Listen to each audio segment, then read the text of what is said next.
दोस्तों, आज social media और कुछ न्यूज़ चैनलों पर एक हेडलाइन ने हलचल मचा दी है कि बलूचिस्तान से चीन को खदेड़ दिया गया। ग्वादर में सारे ग्राउंड ऑपरेशन सस्पेंड। शहबाज शरीफ और आसिम मुनीर कुछ नहीं कर पाए। और इस एक लाइन ने लोगों के दिमाग में दर्जनों सवाल खड़े कर दिए हैं। क्या सच में चीन को बलूचिस्तान से भगा दिया गया है?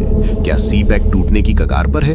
क्या पाकिस्तान एक और बांग्लादेश जैसे संकट की तरफ बढ़ रहा है? या फिर ये सब एक सोची समझी एग्जैजुरेशन है जिसे व्यूज और टीआरपी के लिए बढ़ा चढ़ाकर पेश किया जा रहा है?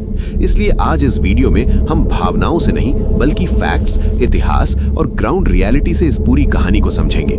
क्योंकि अगर आप सिर्फ हेडलाइन पर भरोसा करेंगे तो आप आधी सच्चाई देखेंगे, और आधी सच्चाई कई बार पूरे झूठ से भी ज्यादा खतरनाक होती है। सबसे पहले हमें यह समझना होगा कि बलूचिस्तान आखिर है क्या और वहां गुस्सा इतना गहरा क्यों है।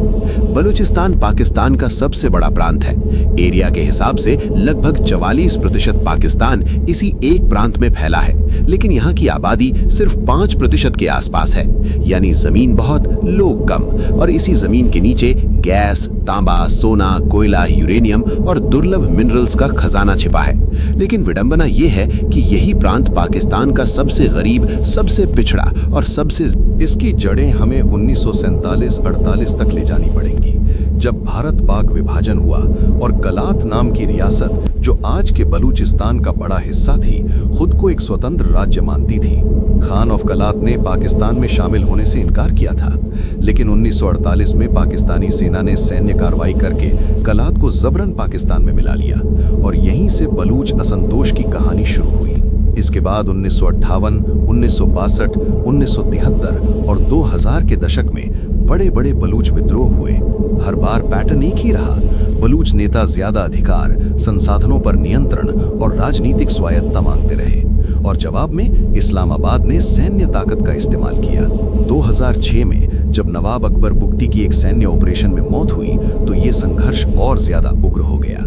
इसी दौर में बलूच लिबरेशन आर्मी यानी BLA जैसे सशस्त्र संगठन और मजबूत हुए। अब कहानी में चीन की एंट्री होती है। 2013 के बाद चीन और पाकिस्तान ने मिलकर सीपैक यानी चाइना पाकिस्तान इकोनॉमिक कॉरिडोर की घोषणा की, जिसे $60 अरब से ज्यादा का प्रोजेक्ट बताया गया, और इसका सबसे अहम हिस्सा बना ग्वादर पोर्ट, जिसे चीन ने अरब सागर तक अपने डायरेक्ट गेटवे के तौर पर देखा। चीन के लिए ये सिर्फ एक पोर्ट नहीं था, बल्कि मलक्का स्ट्रेट पर निर्भरता कम करने, मिडिल ईस्ट से तेल लाने और बेल्ट एंड रोड इनिशिएटिव को मजबूती देने की रणनीति थी। लेकिन जिस चीज को बीजिंग और इस्लामाबाद ने इकोनॉमिक गेम चेंजर कहा, वही बलूच लोगों के लिए एक नया डर। न संसाधनों पर हक, बल्कि उनकी जमीनें ली गईं। फिशिंग करने वाले समुदायों की आजीविका छिन गई। पानी और बिजली जैसी बुनियादी सुविधाएं तक नहीं मिली, और ऊपर से चीनी प्रोजेक्ट्स की सुरक्षा के नाम पर हजारों सैनिक तैनात कर दिए गए, जिससे फोर्स्ड डिसअपीयरेंस और मानवाधिकार उल्लंघन के आरोप और बढ़े। यही वजह है कि BLA और उससे जुड़े संगठन सीपैक को एक्सप्लॉयटेशन कॉरिडोर कहते हैं और चीनी हितों को वैध टारगेट मानते हैं। अब आते हैं लेटेस्ट घटनाक्रम पर। जनवरी 2026 के आखिरी में 29 से 31 जनवरी के बीच बलूच लिबरेशन आर्मी ने एक कोऑर्डिनेटेड ऑपरेशन लॉन्च किया, जिसे उन्होंने ऑपरेशन हेयर ऑफ फेज 2.0 नाम दिया। ये कोई एक जगह हुआ हमला नहीं था, बल्कि बलूचिस्तान के 10 से ज्यादा जिलों में लगभग एक साथ पुलिस स्टेशनों, मिलिट्री चेकपोस्ट्स, फ्रंटियर कॉप्स की पोस्ट्स और सीपैक से जुड़े टारगेट्स पर हमले किए गए। चीन ने ना तो सीपैक को छोड़ा है, ना ग्वादर पोर्ट को, बल्कि ये एक टेम्पररी सस्पेंशन है, यानी सुरक्षा रिव्यू तक का पॉज। वीडियो पसंद आया हो तो लाइक करें, शेयर करें और चैनल को सब्सक्राइब करें।